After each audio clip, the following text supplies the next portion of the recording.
ಅಭಿಮಾನಿಗಳೇ ದೇವರು ಅಂತ ಅಣ್ಣವರು ಹೇಳಿದ್ದಾರೆ. ಈಗ ಅದೇ ಒಂದು ಸಾಲು ಮುಂದುವರಿತಾ ಇದೆ. ಅಭಿಮಾನಿ ಕಟ್ಟಿದಂತಹ ಡಾಕ್ಟರ್ ಪುನೀತ್ ರಾಜ್ಕುಮಾರ್ ದೇವಸ್ಥಾನವನ್ನ ಅಶ್ವಿನಿ ಪುನೀತ್ ರಾಜ್ಕುಮಾರ್ ಅವರು ಉದ್ಘಾಟನೆ ಮಾಡಿದ್ದಾರೆ. ಭಾವುಕರಾಗಿದ್ದಾರೆ.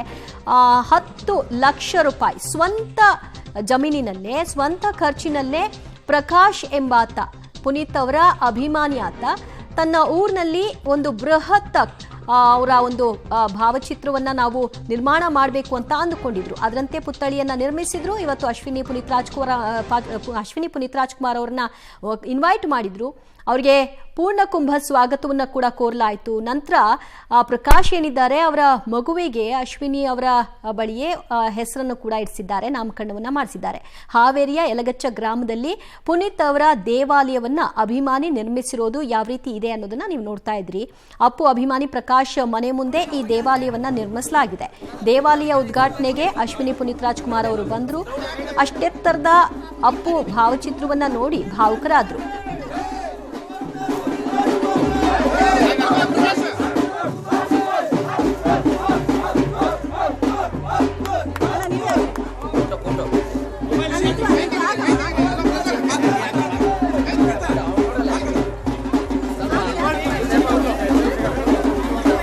ಇವತ್ತು ಡಾಕ್ಟರ್ ಪುನೀತ್ ರಾಜ್ಕುಮಾರ್ ಅವರ ದೇವಸ್ಥಾನ ಲೋಕಾರ್ಪಣೆಗೊಂಡಿರುವಂಥದ್ದು.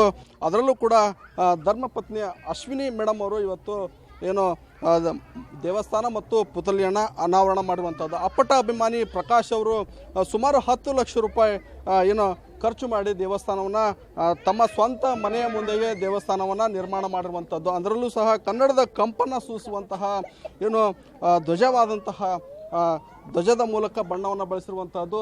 ಏನು ದೇವಸ್ಥಾನದ ಪೂರ್ತಿಯಾಗಿ ಅವರ ಪುನೀತ್ ಅವರ ಏನು ಭಾವಚಿತ್ರಗಳನ್ನು ಹಾಕಿರುವಂಥದ್ದು. ಈಗಾಗಲೇ 5 ಅಡಿ ಎತ್ತರದ ಪುತ್ಥಳಿಯನ್ನು ಅನಾವರಣ ಮಾಡಿರುವಂಥದ್ದು. ಹೀಗಾಗಿ ಯಲಗಚ್ಚ ಗ್ರಾಮದಲ್ಲಿ ಒಂದು ರೀತಿ ಹಬ್ಬದ ವಾತಾವರಣ ನಿರ್ಮಾಣವಾಗಿರುವಂಥದ್ದು.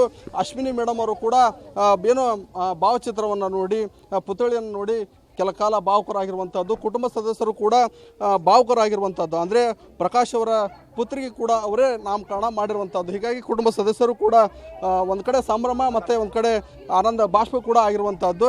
ಅಮ್ಮ, ಇವತ್ತು ಅಶ್ವಿನಿ ಮೇಡಮ್ ಬಂದಿದ್ರು, ಯಾವ ರೀತಿ ಖುಷಿ ಆಗಿರುವಂಥದ್ದು? ಭಾಳ ಸಂತೋಷ ಆಯ್ತು ರೀ. ಅವ್ರು ಬಂದಿದ್ದು ಬಡವ್ರ ಮನೆಗೆ ಅವ್ರು ಕಾಲಿಟ್ಟಾರಂದ್ರೆ ನಮಗೆ ಸಂತೋಷನ ಹೆಮ್ಮಿನ ನಮಗೆ.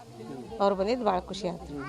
ಮಗ ಭಾಳಷ್ಟು ಕಷ್ಟಪಟ್ಟು ತರಕಾರಿ ವ್ಯಾಪಾರ ಮಾಡಿ ನಟ ಆಗಿ ಡ್ಯಾನ್ಸ್, ಏನು ಅನ್ನಿಸ್ತಾ ಇದೆ ನೋಡ್ರಿ? ಅವ್ರ ಅಭಿಮಾನಿಯಿಂದಾಗ ಅವ್ರು ಏನು ಕಷ್ಟಪಟ್ಟಾರ, ಅವ್ರು ಏನು ಮುಚ್ಚಿ ಮಾಡಿಗ್ಯಾರ, ನಾವು ಹೆಮ್ಮೆದಿ ಮಾಡಿ ನಾವು ಮಾಡೀವಿ ಅಂತೇಳಿ ತೋರಿಸಿಗೆ ಬರಂತ ಅವರು ಮುಚ್ಚಿ ಮರಿಲ್ಲೇ ಮಾಡಾಕತ್ತೇವೆ. ಅದು ಹೆಮ್ಮೆ ಅನ್ನಿಸ್ತೈತೆ ರೀ. ಅಮ್ಮ, ಏನಂತ ಹೆಸರಿಟ್ರು? ಇವತ್ತು ಮನೆಗೆ ಬಂದಿದ್ರು, ಏನೆಲ್ಲ ಮಾಡಿದ್ರು? ಫಸ್ಟ್ ದೇವಸ್ಥಾನಕ್ಕೆ ಬಂದರು ಸರ್. ನಮ್ಮ ಊರ ದೇವತೆ ಉಡ್ಚಮ್ಮ ದೇವಿ ದೇವಸ್ಥಾನಕ್ಕೆ ಬಂದು ಮಂಗಳಾರತಿ ಎಲ್ಲ ತೊಗೊಂಡ್ರು. ಮಂಗಳಾರತಿ ತೊಗೊಂಡು ಅಲ್ಲಿಂದ ನಾವು ಅವ್ರ ಜೊತೆನೇ ಎಲ್ಲ ನಡ್ಕೊತಾನೆ ಬಂದರು. ನಮ್ಮ ಊರಲ್ಲೆಲ್ಲ ಅಭಿಮಾನಿಗಳೆಲ್ಲ ದಾರಿ ಪೂರ್ತಿ ಹೂವಿನ ಸುರುಮಳೆ ಥರನೇ ಸುರಿಸಿದ್ರು. ಅದ್ರ ಮೇಲೆ ಮೇಡಮ್ ಅವ್ರು ನಾವು ಹೆಂಗೆ ನಡ್ಕೊತ ಬರ್ತೀವಿ ನಮ್ಮ ಥರನೇ ನಡ್ಕೊತ ಬಂದು ದೇವಸ್ಥಾನ ಎಲ್ಲ ಉದ್ಘಾಟನೆ ಮಾಡಿದರು. ಉದ್ಘಾಟನೆ ಮಾಡಿ ಮೂರ್ತಿ ಎಲ್ಲ ನೋಡಿ ಸ್ವಲ್ಪ ಭಾವುಕರಾದರು. ನೋಡಿ ಭಾವುಕರಾದ್ಮೇಲೆ ಚೆನ್ನಾಗಿದೆ ಅಂತ ಹೇಳಿದ್ರು ಅಷ್ಟೇ. ಆಮೇಲೆ ಇವಳಿಗೆ ಅಪೇಕ್ಷಾ ಅಂತ ನಾಮಕರಣ ಮಾಡಿದರು. ಅಪೇಕ್ಷಾ ಅಂತ ನಾಮಕರಣ, ಇವನು ನಮ್ಮ ದೊಡ್ಡ ಮಗ ಅಂತ ಹೇಳಿದ್ವಿ. ಅವನ ಹೆಸರೇನು ಅಂತ ಕೇಳಿದ್ರು. ಪುನೀತ್ ರಾಜ್ ಅಂತ ಹೆಸರಿಟ್ಟಿದ್ದೀವಿ ಅಂತ ಹೇಳಿದರು. ಖುಷಿ ಆದರು.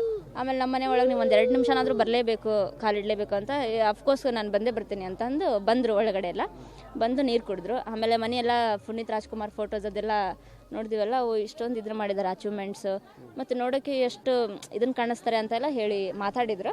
ಒಟ್ಟಿನಲ್ಲಿ ಖುಷಿ ಆದರು ಸರ್ ಅವರು. ಆಮೇಲೆ ಒಂದು ಮಾತು ಹೇಳಿದರು, ನಮ್ಮ ಯಜಮಾನರು ಅಭಿಮಾನಿಗಳೇ ನಮ್ಮ ಮನೆ ದೇವರು ಅಂತ ಹೇಳ್ತಿದ್ರು. ನಿಮ್ಮನ್ನೆಲ್ಲ ನೋಡಿದ್ರೆ ಅದು ರಿಯಲ್ ಅಂತ ಅನಿಸುತ್ತೆ, ನನಗೆ ಭಾಳ ಖುಷಿ ಆಯಿತು ಅಂತ ಅಂದರು. ಇದಿಷ್ಟು ಅವರ ಕುಟುಂಬ ಸದಸ್ಯರ ಮಾತು. ಅಂದರೆ ಭಾಳಷ್ಟು ಸಂತೋಷವನ್ನು ವ್ಯಕ್ತಪಡಿಸುವಂಥದ್ದು. ಸ್ವಂತ ಮನೆಯ ಮುಂದೆ ದೇವಸ್ಥಾನವನ್ನು ನಿರ್ಮಾಣ ಮಾಡಿ ಖುಷಿ ಪಟ್ಟಿರುವಂಥದ್ದು. ಜೊತೆಗೆ ಅಪ್ಪು ಅವರನ್ನು ಅಷ್ಟು ರೀತಿಯಾಗಿ ಪ್ರೀತಿ ಮಾಡಿ ದೇವಸ್ಥಾನವನ್ನು ನಿರ್ಮಾಣ ಮಾಡಿರುವಂಥದ್ದು. ಕ್ಯಾಮ್ರಾಮನ್ ನಾಗರಾಜ್ ಜೊತೆ ಪಕ್ಕಿರಯ್ಯ, ಪಬ್ಲಿಕ್ ಟಿವಿ, ಹಾವೇರಿ.